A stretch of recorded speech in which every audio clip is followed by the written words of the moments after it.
안녕하세요. 저는 40대 중반 여자입니다.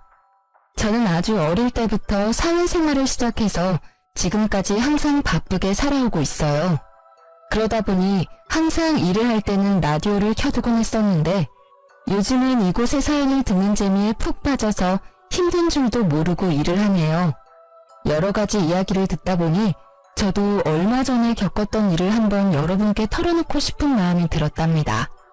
그러려면 거의 20년 가까이 묻어두고 다시는 들춰보지 않으리라 다짐했던 이야기까지 여러분께 들려드려야 할 것 같네요. 한번 시작해 볼게요. 저는 3년 전부터 요양보호사로 일을 하고 있는데요. 최근에 다른 요양병원으로 추천을 받아서 옮기게 되었답니다. 정말 힘들지만 또 한편으론 보람도 있고 저의 노후를 생각해 볼 수 있어서 감사하는 마음으로 열심히 하려고 생각을 했죠. 일을 끝내고 퇴근을 하려고 병원 복도를 지나는데 휠체어를 탄 아저씨가 저를 뚫어지게 보며 제 쪽으로 점점 다가오더라고요. 무슨 일이 있나 싶어 도와드리려고 저도 다가갔는데 아저씨의 얼굴을 본 순간 자리에서 얼어붙고 말았답니다. 바로 제 전남편이었기 때문이에요. 정말 당신이 맞네. 하나님이 내 기도를 들어주셨나? 꼭 한 번은 당신을 만나고 싶다고 매일 기도를 했어. 전남편은 무슨 이산가족 상봉이라도 하는 듯이 활짝 웃으며 제 쪽으로 팔을 뻗는 게 아니겠어요. 저는 너무 어이가 없어서 남편을 피해 뒷걸음질을 쳤죠. 사람 잘못 보신 것 같네요. 저는 얼른 이 자리를 피하고 싶어서 빠른 걸음으로 입구 쪽으로 걸어갔어요. 그때 전남편이 저를 쫓아오려고 휠체어를 빨리 움직이다 그만 앞으로 고꾸라지고 말았죠. 주변에 사람이 아무도 없어서 결국 제가 가서 남편을 휠체어에 가 다시 앉혀야만 했어요. 당신 맞잖아. 여긴 어떻게 온 거야? 혹시 나 보려고 온 거야? 여보, 제발 내 얘기 좀 잠깐만 들어줘. 내가 다 잘못했어, 제발. 헤어진 게 10년은 훌쩍 넘었는데 여보라는 소리가 잘도 나오네. 역시 뻔뻔한 건 여전해? 할 말도 들을 말도 없으니까 저리 꺼져. 그렇게 전남편을 두고 집으로 돌아와 한시름 놓을 수 있었지만 머릿속에서 내내 그 초췌하고 비참한 전남편의 모습이 계속 생각이 나더라고요.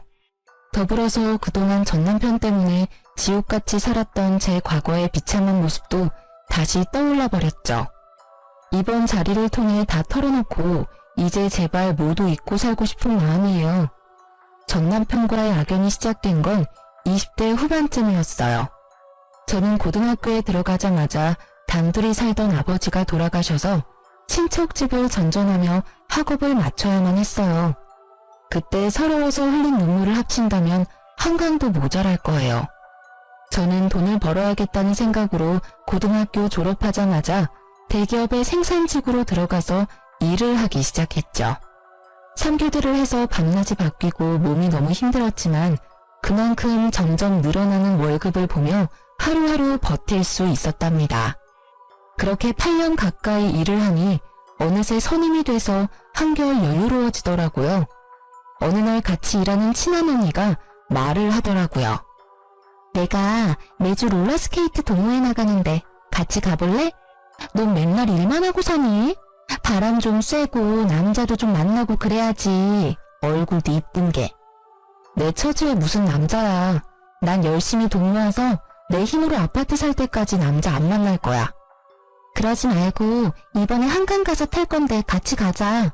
너 한강도 한 번도 안 가봤지? 저는 그렇게 언니 손에 이끌려 처음으로 동호회를 가봤네요. 신입이라 그런지 많은 회원들이 저한테 관심을 가져서 좀 부끄러웠는데 그 중에서도 눈에 띄게 잘생긴 남자 한 분이 보이더라고요. 역시나 여러 명의 여자들에게 둘러싸여 있어서 인기가 참 많은가 보다 했죠. 그런데 어느새 그 남자가 제 옆으로 다가와서는 롤러스케이트가 서툰 저를 가르쳐주고 알려주더라고요. 그렇게 대화를 나누게 되었고 매주 동호회에 갈 때마다 그분과 둘이 산책을 하며 롤러스케이트를 타는 날들이 이어졌죠. 저희는 그렇게 동호회 내에서 공식 커플이 되었고 2년의 시간을 연인으로 지냈답니다. 저는 처음 하는 연애여서 그런지 모든 게 새롭기만 했고 남자친구에게 그야말로 푹 빠져서 지냈던 것 같아요. 어느 날 남자친구가 저에게 반지를 불쑥 내밀더라고요. 우리 결혼하자. 난 일찍 결혼해서 너 닮은 딸 낳고 안정적으로 살고 싶어. 자기, 내 사정 잘 알면서 그래? 자기는 서울에 있는 대학교도 나왔고 지금 회사도 꽤 좋은 곳이잖아. 자기 가족이 나를 받아들이겠어? 나도 너랑 크게 다르지 않아. 홀어머니와 둘이 살고 있고 아직 회사 다닌 지 얼마 안 돼서 너보다 월급도 훨씬 적잖아. 네가 어디가 어때서? 자기 말 들어보면 어머님이 자기에 대한 기대가 크신 것 같은데 부모님도 없는 내가 마음에 드실 리가 없잖아. 난 반대하는 결혼 하고 싶지 않아. 우리 그냥 이대로 만나기만 해. 무슨 소리야. 난 너랑 연애만 하려고 만나는 거 아니야. 진지하게 만나고 있고 나도 많이 생각해서 결혼하자는 거야. 넌 나만 믿고 따라오면 돼. 저는 결혼을 원하지 않았지만 남자친구가 강하게 밀어붙여서 점점 남자친구와의 미래를 꿈꾸게 되고 행복한 가정을 꾸리고 싶다는 마음이 생기더라고요. 외로운 제 삶에 가족이 생기는 거니까 허락만 된다면 꼭 이루고 싶었죠. 그렇게 남자친구만을 믿고 시무와 처음으로 만나게 되었어요. 주말에 식당에서 만나게 되었는데 저를 보고는 아주 늘씬하고 예쁘다며 마음에 드신 듯한 모습이었어요. 그래서 좀 기대를 했었는데 곧 제 집안 사정과 직업을 들으시고는 얼굴이 구겨지시더라고요. 사실 내가 우리 아들 결혼은 생각해보지도 않아서 좀 당황스럽네. 오늘은 그냥 교제하는 친구 만나서 밥 한번 먹는 걸로 하고 결혼 얘기는 좀 천천히 하자. 아참, 내가 이 근처에서 약속이 있어서 금방 일어나야 될 것 같네. 시무는 만난 지 30분도 안 돼서 밥도 제대로 먹지 않고 나가버리더라고요. 엄마가 좀 마당발이시거든. 그래서 약속이 많으셔. 네가 이해해. 다음에 정식으로 인사드리자. 저는 본능적으로 시무가 저를 마음에 들어하지 않는다는 걸 느낄 수 있었어요. 아니나 다를까 다음날 모르는 번호로 전화가 오더라고요. 나 영준이 엄마인데 지금 당장 어제 만났던 그 식당 옆에 커피숍으로 튀어와. 대뜸 전화해서 거칠게 명령하는 식으로 말을 하길래 너무 당황스러웠지만 일단 나갈 수밖에 없었죠. 시무는 나이답지 않게 날씬하고 외모를 엄청 꾸미는 것 같았어요. 젊었을 땐 정말 예뻤겠다 싶었고 남자친구의 잘생긴 외모가 시무에게 물려받은 것 같았답니다. 시무는 저를 보자마자 무슨 벌레를 보듯이 인상을 팍 쓰더라고요. 쓰잘데기 없는 인사는 건너뛰고 본론만 말아마. 당장 우리 아들한테서 떨어져라. 네? 그게 무슨 말씀이세요? 헤어지란 말씀이신가요? 머리가 돌대가리야? 한 번에 말귀를 못 알아들어? 니까지 게 감히 우리 아들하고 결혼을 한다고? 용기가 가상한 건지 무식한 게 용감한 건지. 너 고등학교 간신히 졸업하고 공장에서 일하는 공순이라며? 네, 제가 집안 사정이 좋지 않아서 일찍 돈을 벌었어야 해서요. 하지만 저 지금 연봉도 높고 관리직으로 승진도 했어요. 그런다고 공순이가 뭐 전문직이라도 돼? 영원한 공순이지. 가정 형편이야. 나도 우리 아들 혼자 키웠으니까 크게 상관 안 하려고 했어. 그래도 너무 키우는 거 아니니? 우리 아들 그 잘난 외모에 학벌에 직업에 뭐가 모자라서 너까지 거랑 결혼을 시켜야 돼? 우리 아들한테 줄 서는 애들이 한둘이 아닌데 네가 뭔데? 저 혼자 열심히 살아왔고 이런 말 들을 만큼 잘못한 것도 없고요. 저도 이 결혼 안 하겠습니다. 이만 가볼게요. 저는 악소리를 질러대는 시무를 뒤로하고 냉정하게 나와버렸어요. 혼자 사는 게 속 편하지 처음부터 이렇게 반대하는 결혼을 뭐하러 하겠어요. 그리고 그 후로 남자친구의 연락도 받지 않고 남자친구가 찾아올까봐 공장 기숙사에서 잠시 지내기도 했죠. 그러자 남자친구는 같이 동호회에 나가는 언니의 도움을 받아서 저한테 계속 연락을 하고 기숙사로 몰래 들어오기까지 했답니다. 제가 무수하게 헤어지자고 밀어냈지만 남자친구는 제가 사는 집에 들어와서 같이 살기까지 했고 저도 사랑하는 사람을 더 이상 밀어낼 힘이 없었죠. 거기다가 남자친구가 밀어붙여서 얼떨결에 혼인신고까지 하러 가게 되었어요. 혼인신고를 했다는 걸 알게 된 시모가 저희 둘을 집으로 부르더라고요. 철없는 10대도 아니고 어떻게 혼인신고를 덜컥 할 수가 있어? 네가 제정신이니? 엄마가 그렇게 말도 안 되는 반대를 하는데 어떡해? 나는 이 사람이랑 같이 살 거니까 엄마가 양보해. 아유, 내가 너 때문에 환장한다. 어쩜 그렇게 다혈질이 네 아버지를 빼닮았니? 그래, 혼인신고까지 했다니 어쩌겠니? 대신 결혼식은 나중에 하고 일단 너는 이 집에 들어와서 살아라. 이 집에요? 셋이 살기엔 너무 좁은데 불편하지 않으시겠어요? 내가 불편할 게 뭐 있어? 네가 들어와서 하는 거 봐서 결혼식을 하든 나가서 둘이 살던 하게 할 거니까 들어와서 한번 지내봐. 네, 알겠어요. 제가 어머님께 잘할게요. 지켜봐 주세요. 저는 제가 남편에 비해 많이 기운다는 걸 잘 알고 있으니 시집살이를 해서라도 시모에게 인정을 받고 한 가족이 되고 싶은 마음이 컸어요. 그래서 바보처럼 그 좁은 집으로 들어가서 함께 살게 되었죠. 저는 3교대로 일을 해서 밤새 일을 하고 아침에 들어오는 날도 있었지만 힘든 내색하지 않고 매일 아침마다 따뜻한 밥과 국을 새로 해서 아침상을 차렸어요. 지금 생각하면 참 바보 같고 쓸데없는 짓이었지만 그때 당시에는 그렇게 매일 밥을 해서 남편을 먹이는 것도 행복했고 매일 하면 언젠간 시모도 저를 인정해 줄 거라는 희망이 있었던 것 같아요. 혼자 살다 보니 사실 요리를 잘하는 편은 아니었지만 시모가 가정교육도 못 받았다는 말을 하지 않도록 주변 언니들한테 물어보고 배워서 매일 다른 반찬을 만들려고 노력했었죠. 남편도 처음엔 감동하고 고마워하더니 시간이 지날수록 아침상을 받는 걸 당연하게 생각하는 것 같았어요. 나중엔 반찬이 허술하다고 저를 타박하기도 했었으니까요. 그뿐만 아니라 청소며 빨래며 모두 제 차지였고 퇴근하고 집안일까지 하면 매일 자정을 넘겨서야 쉴 수 있었어요. 시모는 비교적 젊었지만 아무런 일을 하지 않았는데 뭐가 그리 바쁜지 매일 약속 있다고 나가더라고요. 제가 들어오기 전까지는 어떻게 집안일을 한 건지 단 한 번도 도와주지도 않았죠. 혼자 살 때는 일만 하고 나머지 시간은 혼자 쉬면서 저만의 일상을 보냈는데 결혼을 하고 나니 제가 모든 집안일을 떠맡아서 너무 힘들고 피곤했어요. 하지만 제가 자발적으로 시집살이를 하겠다고 기어들어왔으니 누구에게 하소연을 할 수도 없었고 제 가슴은 썩어 문드러져 가고 있었답니다. 결혼한 지 얼마 되지 않아 시모는 저한테 매달 용돈을 달라고 요구하기 시작했죠. 네가 우리 아들보다 돈도 더 잘 번다며? 말로만 하면 뭐해? 며느리가 돼서 시험이 용돈도 안 챙겨주니? 이렇게 못 배운 티를 내니. 용돈이요? 영준 씨가 매달 드린다고 하던데요? 영준이는 영준이고 너는 너지. 돈 자랑 그렇게 하더니 왜 입을 싹 닦아? 당장 오늘부터 매달 50만 원씩 보내라.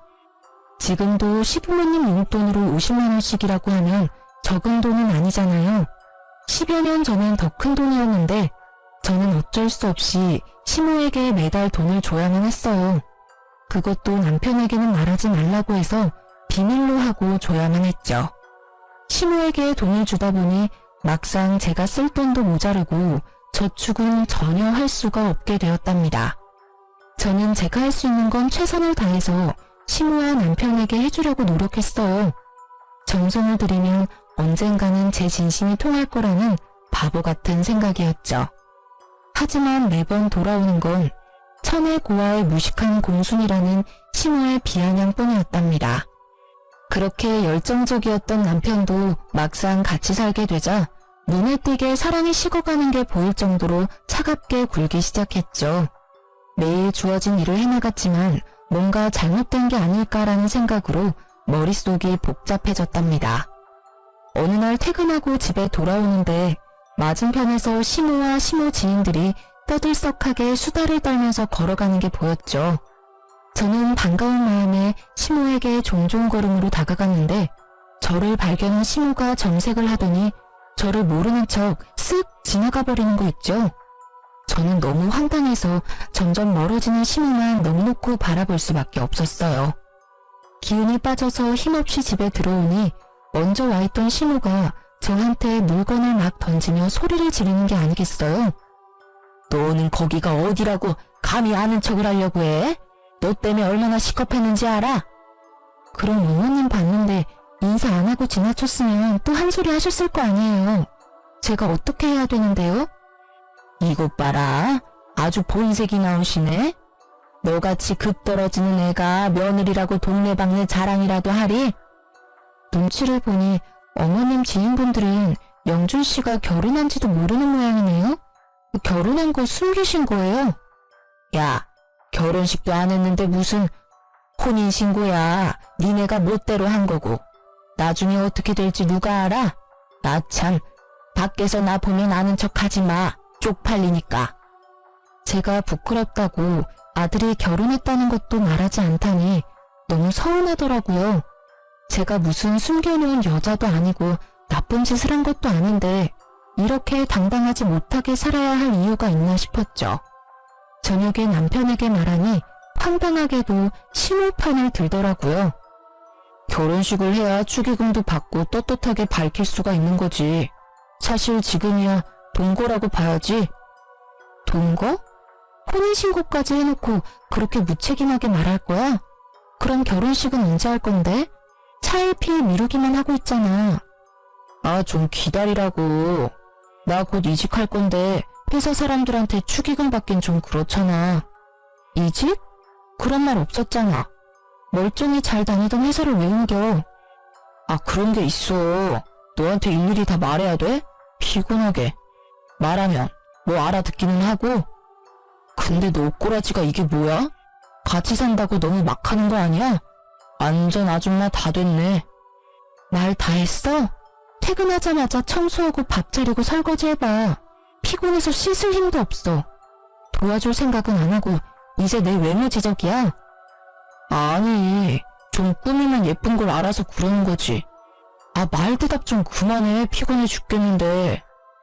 결혼 초기만 해도 밤에 둘이 공원에 나가서 롤러스케이트를 타기도 하면서 깨가 쏟아지는 시절을 보냈는데요. 다른 회사로 이직하고 나서는 아예 저에게 무관심해져서 하루에 몇 마디도 나누지 않는 지경까지 되었답니다. 뭘 물어보기만 해도 버럭 짜증부터 내니까 저도 남편에게 말 걸기가 무섭더라고요. 결혼식도 못하고 무슨 숨겨놓은 여자 취급을 하니 저도 너무 억울하고 점점 결혼 생활에 회의를 느끼게 되었죠. 그러다가 시모에게 더욱 정 떨어지는 일이 생기게 되는데요. 시모가 들었던 개모임의 개주가 돈을 들고 야반도주를 했다는 거예요. 시모는 5천만 원을 순식간에 날리게 되었다면서 밤마다 가슴을 주먹으로 치며 울고 난리를 부렸죠. 더군다나 그 중에 3천만 원은 최근에 사채업자에게 빌려서 개주에게 줬던 거라 매달 엄청난 이자를 내야 했고 시모는 당연히 갚을 능력은 전혀 없었어요. 엄마가 매일 밤 저렇게 우는 게 불쌍하지도 않아? 당신 모아둔 돈 좀 있지? 내가 차차 갚아줄 테니까 일단 급한 불부터 좀 끄자. 그거 갚으려면 나도 적금 깨야 돼. 내가 얼마나 힘들게 모은 건데. 그깟 돈보다 시어머니 건강이 우선 아니야? 아, 당장 돌아가실 것 같이 구시는데 일단 적금 좀 깨. 내가 매달 갚아줄게. 넌 내가 깡패들한테 잡혀갔으면 좋겠지? 며느리라는 게 어쩜 그렇게 야박해? 하나뿐인 시어미한테 그깟 돈 좀 못해주니? 적금 좀 깨면 어때? 다시 부으면 되지. 끝까지 모른 체 하고 싶었지만 당장 사채업자들이 집까지 찾아와서 문을 두드리고 겁을 주니까 해결부터 해야겠다 싶더라고요. 남편은 사채업자들이 제 회사까지 찾아올 거라면서 매일 적금을 깨라고 저를 압박했고요. 사실 저는 어릴 적부터 차곡차곡 들었던 적금이 있었는데 그걸 깨서 시모의 빚을 갚아주게 되었어요. 제가 너무 속상했던 건 제가 빚을 갚아줬음에도 시모는 저에게 고맙다는 말 한마디도 하지 않았다는 사실이었어요. 제가 피땀 흘려 모은 돈을 가져갔으면서도 마치 당연하다는 듯이 구는 모습에 정말 정이 확 떨어져 버리더라고요. 그동안 시모에게 인정받으려고 애썼던 순간들이 모두 부질없이 느껴졌죠. 사실 아무도 저를 잡지 않는데 저만 이 집에서 나가버리면 두 사람과의 인연은 바로 끝나버릴 수 있을 것 같더라고요. 그런 고민을 하는 와중에 저에게 소중한 생명이 찾아오게 되었답니다. 너무나 갑작스러웠지만 남편은 제가 임신했다는 걸 알고 무척 기뻐하더라고요. 예전처럼 다정한 남편의 모습으로 돌아온 듯했고 살뜰히 저를 챙겨주기 시작했어요. 그걸 보는 시모는 영 못마땅한 표정이었죠. 거기 바닥이 더러우니까 엎드려서 박박 걸레질 좀 해라. 저 물건들 좀 들어서 집 밖에다가 쌓아둬라. 어머니, 초기엔 쪼그려 앉거나 무리하면 안 된대요. 이따가 영준 씨 오면 시키세요. 그거 잠깐 드는 건데 뭐가 어렵다고 유세야? 누구네 안 낳아봤어? 그런 걸로 잘못되려면 안 낳는 게 낫지. 빨리 안 옮겨? 시모는 제가 임신 초기일 때 집안일을 더 시키고 무거운 걸 자주 들게 하면서 저를 더 괴롭히더라고요. 그땐 막연히 임신했어도 봐주지 않는다고만 생각했는데 지금 생각해보면 아기를 원하지 않아서 잘못되게 하려고 했던 것 같아 소름이 끼치네요. 저는 건강하게 아기를 낳고 싶어서 회사도 휴직했고 제 돈으로 맛있는 거 사 먹어가면서 아기를 지켜나갔어요. 그렇게 남편을 닮아 코가 오똑한 아들을 품에 안을 수 있었답니다. 아들을 낳고 품 안에 처음 안아본 날이 제 인생에서 가장 행복한 날이었어요. 그동안 시모와 남편에게 철없고 서운했던 건 모두 잊고 아기와 함께 한 가족으로 잘 살아보려고 다짐도 했었죠. 그렇게 집에서 아기를 돌보는데 빌라가 너무 좁아서 거실에서 아기와 생활하다 보면 물건들이 가득 차서 발 디딜 틈도 없더라고요. 화장실이 너무 좁아서 아기 욕조 넣고 목욕시키기도 너무 힘들었어요. 남편은 새로 이직한 회사 일로 바빠서 매일 밤 늦게 들어왔고 시모는 단 한 번도 육아를 도와주지 않았어요. 정말 매정할 정도로 아기 얼굴도 잘 쳐다보지 않더라고요. 아무리 제가 미워도 자신의 손주한테까지 이렇게 정이 없을 수가 있는지 기가 찼죠. 어머니, 저 잠깐 밥 좀 먹게 아기 좀 봐주실 수 있을까요? 혼자 잘 누워있구만 뭘 봐? 애 앞에 두고 밥에 국 말아서 후루룩 마시면 되지. 요즘 영준 씨도 매일같이 늦게 들어와서 저 혼자 하루 종일 아기를 보려니 너무 힘들어서요. 저 씻은 지도 며칠 됐어요. 잠깐만 좀 봐주세요. 네 애를 네가 봐야지 왜 나한테 봐달래? 내가 언제 손주 낳아달라든? 네가 좋아서 낳은 걸 가지고 왜 나한테 떠넘겨? 나 나가야 돼. 비켜. 아무도 도와주는 사람 없이 하루 종일 아기와 씨름하려니 정말 미쳐버리겠더라고요. 그나마 믿을 사람은 남편뿐인데 남편은 밤에 아기가 울어서 짜증이 난다면서 어느 날부턴 외박까지 일삼기 시작했죠.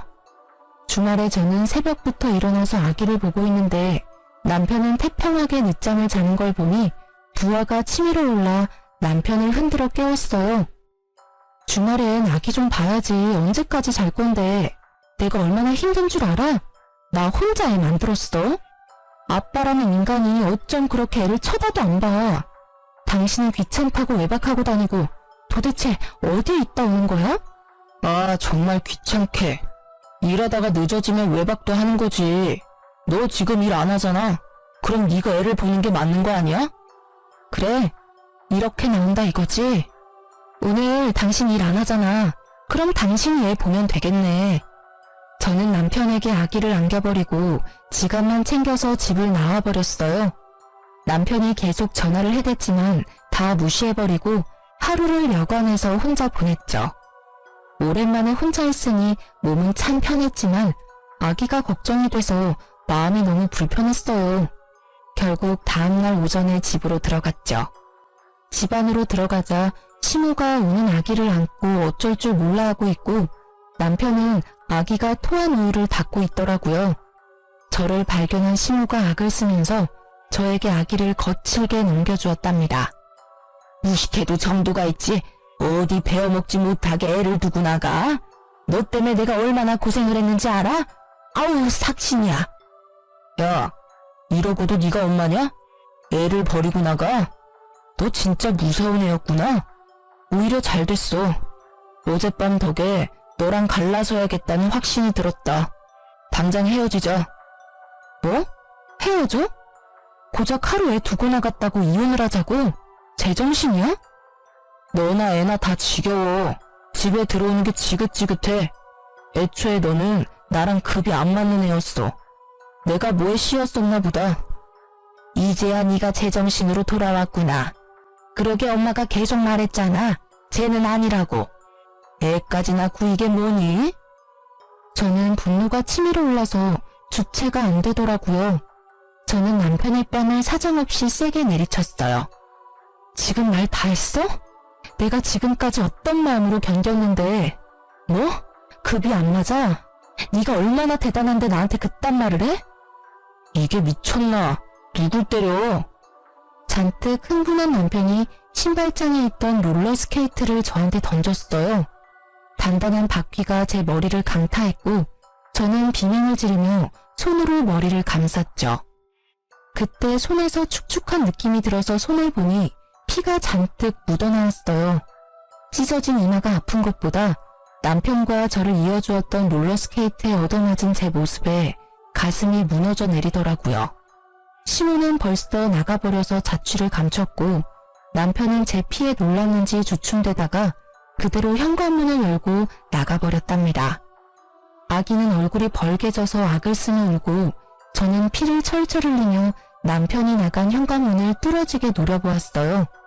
저는 충격과 배신감으로 한참 움직이지 못하고 있다가 아기 울음에 정신을 차려서 일단 손을 씻고 아기를 달래기 시작했죠. 이마에서는 계속 피가 흘러내리고 있었고 아기가 조용해진 뒤에야 저는 혼자서 지혈을 해서 간신히 피를 멈출 수 있었답니다. 그렇게 며칠이 지났고 시모도 남편도 집에 들어오지 않더라고요. 저는 혼자 미친 사람처럼 서럽게 울면서도 아기를 돌봐야 했고 너무 힘들어서 결국 친한 언니에게 연락을 했답니다. 언니는 한 걸음에 집으로 달려와 주었어요. 세상에, 이게 무슨 일이야? 너 얼굴이 왜 이러니? 나한테 연락을 했어야지. 아니, 그 나쁜 자식이 밖에선 그렇게 착한 척을 하면서 널 이렇게 만들었단 말이야? 언니, 나 아직 병원에도 못 가봐서 병원 좀 갔다가 남편 좀 만나고 올게. 그동안 우리 애기 좀 봐줄 수 있어? 당연하지. 너 밥은 먹었어? 세상에, 피죽도 못 얻어먹은 것처럼 삐쩍 말라서는. 이런 몸으로 애기한테 계속 젖을 준 거야? 이 미련한 거사. 언니는 냉장고에 있던 재료로 죽을 만들어서 억지로 저에게 먹였죠. 저는 언니 덕에 병원에 가서 찢어진 이마 치료를 받고 남편의 회사로 찾아갔답니다. 제가 건물 앞에 도착했을 때 마치 짠 것처럼 남편이 그 앞에서 고급 승용차에서 내리더라고요. 남편이 문을 열어주자 고급 투피스를 빼입은 여자가 미소를 지으며 내렸어요. 그리고는 둘이 다정히 팔짱을 끼고 여자는 남편의 어깨에 얼굴을 기댄 채 건물 안으로 걸어 들어가는 게 아니겠어요? 저는 달려가서 남편의 어깨를 붙잡았답니다.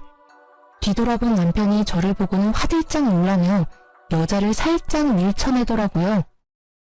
당신이 여긴 어떻게 알고 왔어? 이 눈엔 내가 바보 천치로 보여?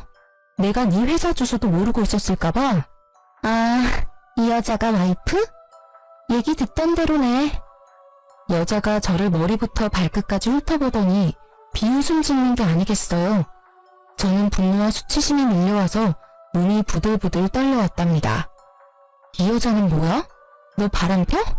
그래서 이혼하자는 거였어? 이 인간 말종 같은 자식아. 남의 회사 앞에서 소란 피우지 말고 진정 좀 해요. 이러니까 급 떨어진다는 소리나 듣지. 그래요. 우리 사랑하는 사이니까 그쪽이 양보 좀 해서 이혼 좀 해줘요. 내가 위로금은 섭섭지 않게 줄 테니까. 뭐라고? 넌 뭐 얼마나 대단한데 나를 무시해? 그래봤자 상간녀 주제에. 저는 여자의 긴 머리채를 잡고 마구 흔들기 시작했어요. 여자는 저보다 키가 작아서 저를 막지 못하고 마구 휘둘리며 비명만 질러댔죠. 남편이 그런 저를 말리려고 제 손을 마구잡이로 던지더라고요. 제가 멈추지 않자 저를 세게 밀쳐서 저는 바닥으로 고꾸라졌죠. 여자를 껴안고 머리카락을 쓸어넘기는 남편을 보고 부하가 치밀어서 남편에게 달려들었어요. 지금 생각해보면 며칠을 굶고 죽밖에 못 먹었던 제가 어디서 그런 힘이 나왔는지 모르겠어요. 악에 받쳐서 그런 행동을 할 수 있었던 거였겠죠. 저는 남편의 머리를 마구 뜯기 시작했고 곧바로 남편 뺨을 사정없이 때려댔죠. 이번에는 상간녀가 제 허리를 잡고 뜯어말리더라고요. 점점 사람들이 몰려들자 상간녀가 곤란해하는 게 바로 느껴졌어요. 그래서 더욱더 남편에게 달려들어 물귀신처럼 매달리기 시작했고 사람들이 우리를 둥글게 구경을 하기 시작하더라고요. 저는 이때다 싶어 큰 소리로 말했죠. 남의 남편이랑 바람을 폈으면 싹싹 빌어도 모자랄 판에 돈 줄 테니까 이혼하라고. 그래, 어디 한번 얼마를 줄지 기대하고 있을 테니까 보따리로 한번 싸갖고 와봐. 상간녀 주제에 고상한 척 잘난 척 하지 말고. 저는 긴 머리로 얼굴을 필사적으로 가리는 상간녀를 팍 밀치고 건물을 나왔죠. 집으로 돌아오는 내내 눈물이 주체할 수 없이 흐르더라고요. 아기 때문에 화가 나서 이혼이란 말이 튀어나왔을 거라고 생각했는데 남편에게 다른 여자가 생겼다니 믿어지지가 않더라고요. 거기다 내 초라한 몰골과 비교가 되게 화려하고 고상한 모습을 보니 비참하고 제 자신에게도 화가 얼마나 나던지요. 제 인생에서 남자는 남편 한 사람뿐이었고 그래서 저의 모든 것을 남편을 위해 희생했었는데 그야말로 헌신짝이 되어버린 거니까요. 더군다나 갓난쟁이 아기까지 있으니 어떻게 살아가야 하는지 막막했어요. 다음날 얘기를 다 들었는지 신우가 집으로 왔더라고요. 그동안 어디서 지냈던 건지 아주 얼굴이 더 좋아졌고 비싸 보이는 옷을 입고 있었어요. 너 어제 영준이 회사 가서 난리를 쳤다며? 그렇게 못 배운 티를 내고 싶니? 우리 한 사장이 너 때문에 얼마나 곤란해졌는 줄 알아? 그 상간녀가 한 사장이에요? 그 회사 사장이라고요? 상간녀라니 말 조심 못해? 얼마나 대단한 분인 줄 알아? 영준이보다 4살 많은데 그 큰 회사 대표에다 재산이 어마무시하다. 그런 여자가 좋다는데 어떤 남자가 마다해? 이제야 기억이 나네요. 영준 씨한테 그 회사 소개한 거 어머님이죠? 일부러 그런 거죠? 손주까지 있는데 어머니가 사람이에요? 소개해준다고 다 정분나냐? 둘이 잘될 팔자였으니까 그런 거지. 더 말할 거 없고 이렇게 된 거 한 사장이 두둑히 챙겨준다고 할 때 이혼해. 애랑 살려면 돈이 있어야 할 거 아니야. 현실적으로 생각을 좀 하라고. 그래도 어머니 손주인데 어쩜 그렇게 정이 없으세요? 이혼하면 다신 손주 안 보실 거죠? 어차피 재혼하면 자식이야 또 생길 텐데 지금 정리 안 하면 나중에 분란만 생긴다. 네가 원해서 낳은 애니까 네가 키워라. 나나 영준이는 미련 없으니까 친권이며 양육권이며 싹 다 네가 가져가고 이혼만 해줘라. 육아하느라 정신이 없어서 남편이 했던 말을 흘려들었었는데 이제야 기억이 나더라고요. 그동안 남편이 자기 회사 대표가 대단하다면서 칭찬을 많이 했었고 저랑 비교도 많이 했었거든요. 저는 당연히 남자일 줄 알고 신경도 안 썼는데 그 상간녀였던 거죠. 시모는 어떤 모임에서 상간녀를 알게 됐는데 상간녀가 몇 년 전에 이혼을 했다는 걸 알고 남편을 그 회사로 이직하라고 계속 꼬드겼던 거죠. 시모의 소원대로 얼굴이 반반한 남편에게 상간녀가 관심을 갖게 됐고 결국 넘지 말아야 할 선까지 넘어버리게 된 것이었고요. 시모는 이 집을 나가서 상간녀가 마련해준 아파트에서 호의호식을 하며 지내고 있었던 거죠. 그러니 제가 얼마나 눈의 가시처럼 여겨졌을까요? 제가 순순히 이혼 안 하면 어쩔 건데요? 돈에 눈이 돌아서 아주 쥐도새도 모르게 어떻게 해버릴 것 같네요. 내가 누구 좋으라고 이혼을 해요? 이혼 안 하면 마음 떠난 남편 붙들고 내 구박받으면서 계속 이렇게 살 거야? 애를 생각해서라도 잘 생각해라. 한 사장 마음 바뀌기 전에. 이번에는 급에 맞는 며느리 얻으셔서 아주 좋으시겠네요. 대단한 며느리 모시고 어디 한번 잘 살아보세요.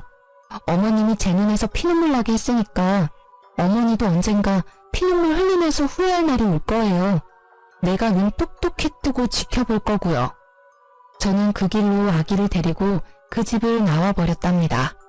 시모 말대로 이미 끝난 인연을 아기 때문에 미련하게 붙잡고 있기도 싫었고 남편이나 시무 얼굴도 다시는 보고 싶지 않을 만큼 끔찍했거든요.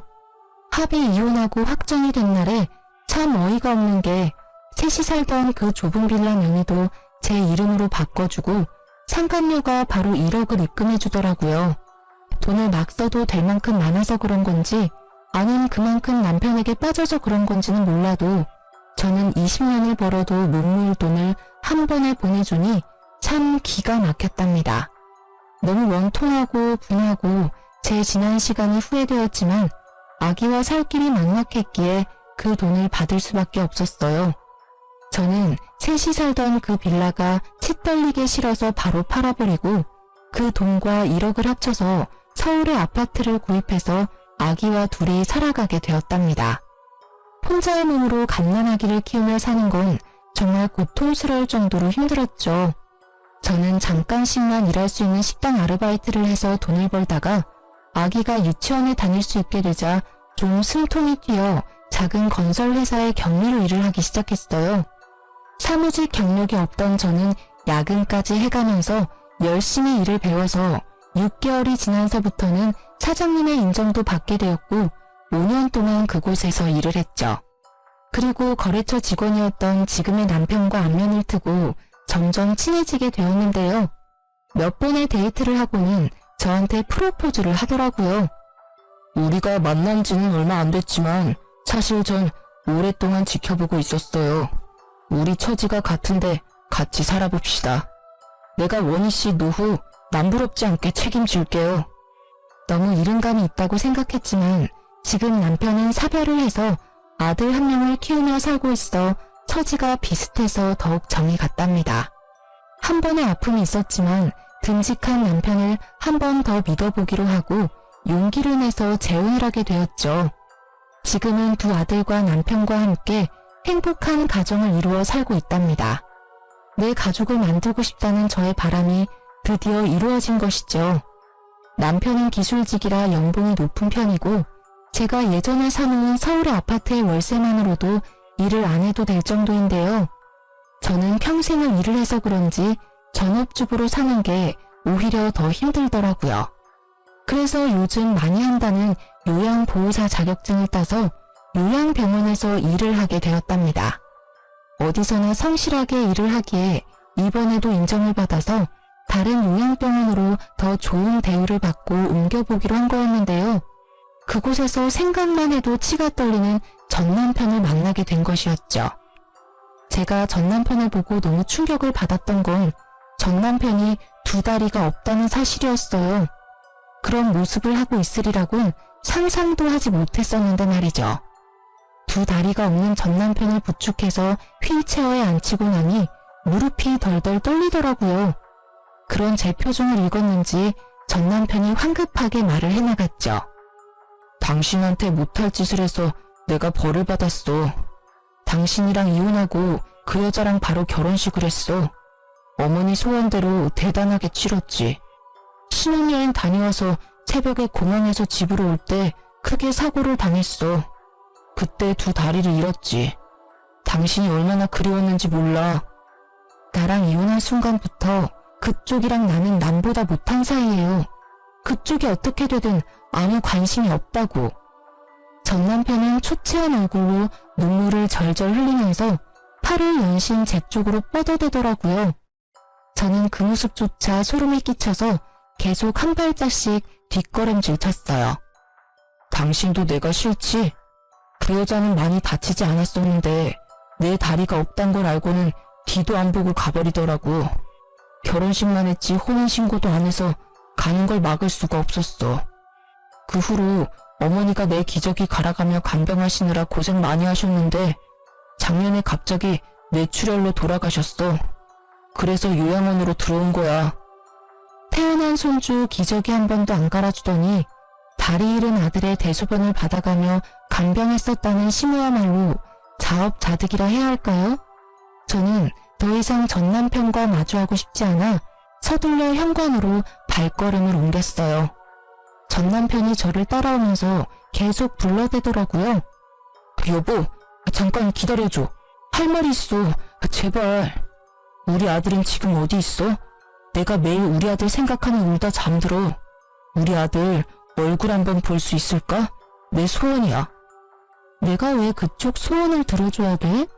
그리고 당신이 나랑 아기를 버린 이후로 당신 아들은 이 세상에 없는 거야. 다시는 우리 아들이란 말 짓거리지 마. 매일 당신이랑 우리 아들만 생각하며 살았어. 언젠가 다시 만날 수만 있다면 당신에게 벌인 짓을 용서를 빌고 싶었어. 여보, 미안해. 제발 용서해줘. 다시 날 받아줄 순 없을까? 용서 좋아하네. 다리까지 잃었으면 사람이 될 만도 한데 예전이나 지금이나 어쩌면 그렇게 이기적이야? 내가 아직도 너만 바라보고 사는 등신인 줄 알아? 난 진작에 재혼해서 지금 남편이랑 행복하게 살고 있어. 넌 평생 네가 만든 지옥에 갇혀서 잘 살아봐. 저는 전 남편에게 차갑게 쏘아붙이고 병원 문을 나섰어요. 이참에 병원도 그만두고 좀 쉬어야겠다고 마음을 먹었죠. 병원 밖 주차장에서 지금의 남편과 학교를 마친 아들들이 웃으며 손을 흔들고 있더라고요. 저는 혹시나 전 남편이 볼까 무서워 병원 쪽을 뒤돌아봤는데 아니나 다를까 저를 찾으려고 전 남편이 휠체어를 끌고 밖으로 나오더라고요. 저는 승용차 쪽으로 달려가서 얼른 아들을 차에 타게 하고 급하게 차를 출발시켰답니다.